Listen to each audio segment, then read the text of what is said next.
আজকে আমাদের আলোচনার বিষয় হলো নিটের ড্রেস কোড। নিট পরীক্ষা, অনেকেই পরীক্ষায় বসতে চলেছ। এই পরীক্ষার ড্রেস কোড অনেক কিছু নিয়মকানুন আছে, যেগুলো ফুলফিল না হলে সমস্যার সৃষ্টি হয়। হলে ঢুকতে দেওয়া হয় না, পরীক্ষা দিতে দেওয়া হয় না, তো নানা রকম সমস্যা আছে। ছাত্রছাত্রীদের মধ্যে এই নিয়ে বিভিন্ন কনফিউশনও রয়েছে। কি পরে যাওয়া যাবে, কি পরে যাওয়া যাবে না, ঘড়ি পরে ঢোকা যাবে কি ঢোকা যাবে না, এরকম অনেক রকম কী ধরনের জামা প্যান্ট পরতে হবে, এই নিয়ে অনেক রকম বিভ্রান্তি রয়েছে। সেই নিয়েই আজকের আমাদের আলোচ্য বিষয়। প্রথমে বলি কোন কোন জিনিস নিয়ে ভিতরে ঢোকা যাবে। তো তার মধ্যে প্রথমেই হচ্ছে চশমা বা কন্ট্যাক্ট লেন্স। হ্যাঁ, এগুলো নিয়ে ঢোকা যাবে। চশমা পরে ঢোকা যাবে বা কন্ট্যাক্ট লেন্স লাগিয়ে ঢোকা যাবে। ডেন্টাল ব্রেস, যার কারো যদি দাঁতে ক্লিপ লাগানো থাকে বা মেটালিক দাঁত থাকে, তাহলে ঢোকা যাবে, এ নিয়ে কোনো নিষেধ নেই। কারো হাতে যদি প্লাস্টার থাকে, হাতে বা পায়ে যেখানেই হতে পারে প্লাস্টার থাকে বা স্প্লিন্ট লাগানো থাকে, তাহলে সেটা নিয়ে ঢোকা যাবে। কোনো গুরুত্বপূর্ণ মেডিসিন যেটা পরীক্ষা চলাকালীন ওই সময়ই খেতে হতে পারে, সেরকম মেডিসিন যদি কারো থাকে, তাহলে সেটা নিয়ে ঢোকা যাবে। কারো যদি ইনহেলার বা ওই জাতীয় কিছু ব্যবহারের থাকে, তাহলে সেটা নিয়ে ঢোকা যাবে। কারো যদি শোনার সমস্যা থাকে এবং সে যদি হিয়ারিং এইড ব্যবহার করে, তাহলে সে কিন্তু হিয়ারিং এইড পরে ভিতরে ঢুকতে পারবে, সেটা নিয়ে কোনো সমস্যা নেই। পরীক্ষার সময় যদি কোনো ছাত্রীর পিরিয়ডস থাকে, তাহলে সে স্যানিটারি ন্যাপকিনসও ক্যারি করতে পারবে সঙ্গে।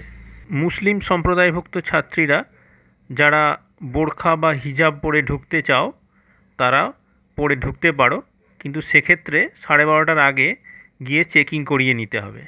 ঠিক একই রকম শিখ সম্প্রদায়ের ছেলেরা যারা পাগড়ি বা কৃপান নিয়ে ঢুকতে চাও, তাদের ক্ষেত্রেও সেই একই নিয়ম।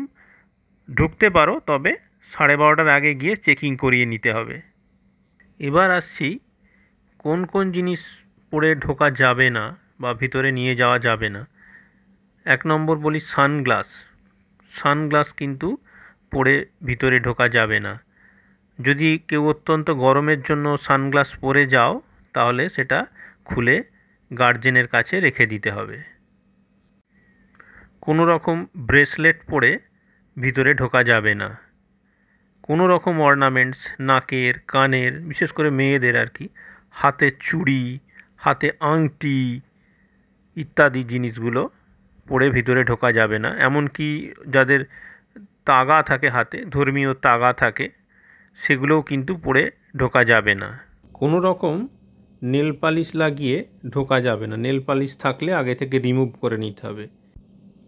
হিনা বা মেহেন্দি এগুলোও কিন্তু অ্যালাউড নয়। যদি এরকম হয় যে মেহেন্দি অল্প কয়েকদিন আগেই করা হয়েছে, পুরোপুরি তোলা যাচ্ছে না, তাহলে সেক্ষেত্রে পারমিশন নিয়ে তবে ঢুকতে হবে।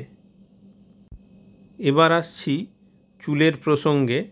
কোনো রকম হেয়ার ব্যান্ড, ক্লিপ বা হেয়ার পিন ব্যবহার করা যাবে না। মেয়েদের যাদের লম্বা চুল, তারা একটা রাবার ব্যান্ড ইউজ করতে পারো। তাও সেক্ষেত্রেও যদি আপত্তি ওঠে, তাহলে সেই রাবার ব্যান্ড খুলে খোলা চুলে পরীক্ষা দিতে হবে। এবার আসছি মেয়েদের পোশাক আশাকের ব্যাপারে। যে ধরনের পোশাক অ্যালাউ করে সেটা হচ্ছে, কেউ যদি টি শার্ট পরে, তাহলে তার কলার থাকা চলবে না এবং হাফ স্লিভ হতে হবে। কুর্তিও পরে যাওয়া যাবে, সেক্ষেত্রেও সেই একই নিয়ম, অর্থাৎ কলার থাকা যাবে না আর হাফ স্লিভ হতে হবে। কোনো রকম 3/4 বা এই ধরনের ফুল স্লিভ অ্যালাউ নয়। কুর্তি বা টি শার্ট যাই পরো না কেন, তাতে বেশি প্রিন্ট না থাকাই ভালো, খুব হালকার ওপর প্রিন্টই ভালো। কুর্তির লেংথ যেন খুব বড় না হয়, এটাও কিন্তু মাথায় রাখতে হবে। খুব লম্বা ঝুলের কুর্তি পরা চলবে না। এবার আসি প্যান্টের কথায়। প্যান্ট খুব ঢিলে ঢালা হতে হবে, কোনো রকম টাইট প্যান্ট পরা চলবে না। জিন্স জাতীয় প্যান্ট পরা চলবে না। লেগিংস পরা চলবে না, অর্থাৎ একেবারেই ঢিলেঢালা প্যান্ট হতে হবে। সেটা সাধারণ ট্রাউজার হতে পারে, সাধারণ ট্র্যাক প্যান্ট হতে পারে, কোনো টাইট প্যান্ট পরা চলবে না। ঢিলেঢালা সালোয়ার কামিজ পরে যাওয়া চলবে, কিন্তু কোনো রকম ওই পাটিয়ালা জাতীয় পোশাক ব্যবহার করা যাবে না। তবে প্লাজো টাইপের পোশাক ব্যবহার করা চলবে। কোনো রকম দোপাট্টা ব্যবহার করা যাবে না। কোনো রকম অর্নামেন্টস পরে হলে ঢোকা যাবে না, সেটা আগেই বলে দিয়েছি। ট্রাউজারে কোনো রকম মেটালের বাটন থাকা চলবে না, এমনকি ট্রাউজারের চেনও যেন মেটালের না হয়। ট্রাউজার বা জামায় পকেটের সংখ্যা যেন খুব বেশি না হয়। এবার আসছি অন্তর্বাসের প্রসঙ্গে। মেয়েদের ব্রায়ের ক্ষেত্রে মেটাল হুক না থাকলেই বাঞ্ছনীয়, কেননা মেটাল ডিটেক্টর দিয়ে চেকিংয়ে প্রবলেম হতে পারে। এক্ষেত্রে প্লাস্টিক হুক থাকলে কোনো সমস্যা হবে না। আবার স্পোর্টস ব্রাও ব্যবহার করা যেতে পারে, তাহলে কোনো রকম সমস্যাই হবে না। হাতে কোনো রকম ট্যাটু না থাকাই বাঞ্ছনীয়। যদি এরকম কোনো ট্যাটু থাকে যেটা তোলা যাচ্ছে না, সেক্ষেত্রে টিচার ইনচার্জকে জানিয়ে তবেই হলে ঢুকতে হবে। এবার আসি জুতোর প্রসঙ্গে। প্লেন ফ্ল্যাট চপ্পল পরে যাবে ছাত্রছাত্রীরা, কোনো রকম হাই হিল পরা চলবে না।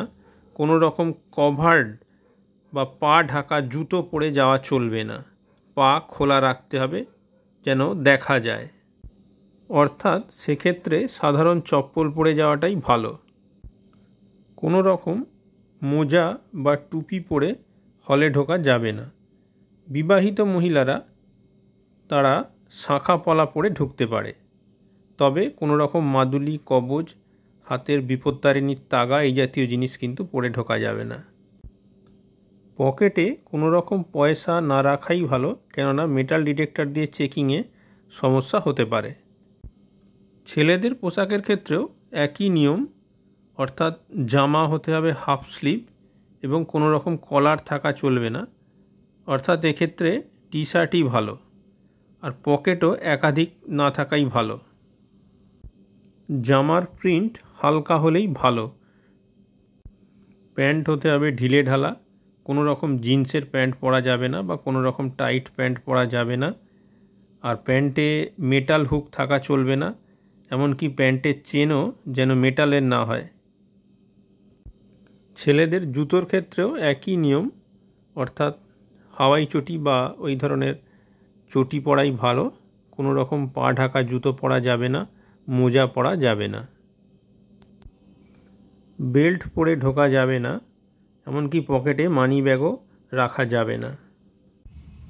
ছেলেদেরও মোজা, টুপি এইসব পরে হলে ঢোকা চলবে না। মেয়েদের ক্ষেত্রে ফ্রক বা স্কার্ট জাতীয় পোশাক পরে হলে ঢোকা যাবে না। পকেটে টাকা থাকলে গার্জেনের কাছে রেখে ঢোকাই ভালো। Pen, pencil, eraser, pencil box, geometry box, কোনো রকম কাগজের বোর্ড, ক্যালকুলেটর এগুলো নিয়ে ঢোকা যাবে না। পেন পেন্সিল ওরাই দেবে, কোনো রকম জলের বোতল বা খাবারের প্যাকেট নিয়ে ঢোকা যাবে না। কোনো রকম প্লাস্টিকের প্যাকেট বা পাউচ নিয়ে ঢোকা চলবে না। জল ওরা যতবার চাইবে ততবারই দেবে। মোবাইল, ব্লুটুথ, ইয়ারফোন এগুলো নিয়ে ঢোকা যাবে না।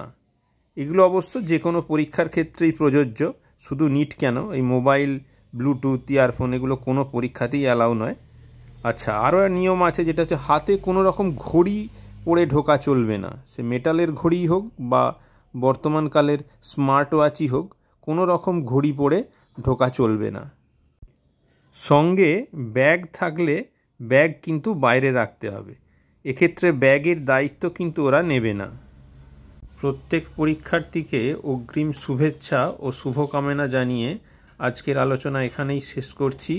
তোমাদের পরীক্ষা খুব ভালো হোক, তোমরা সফল হও।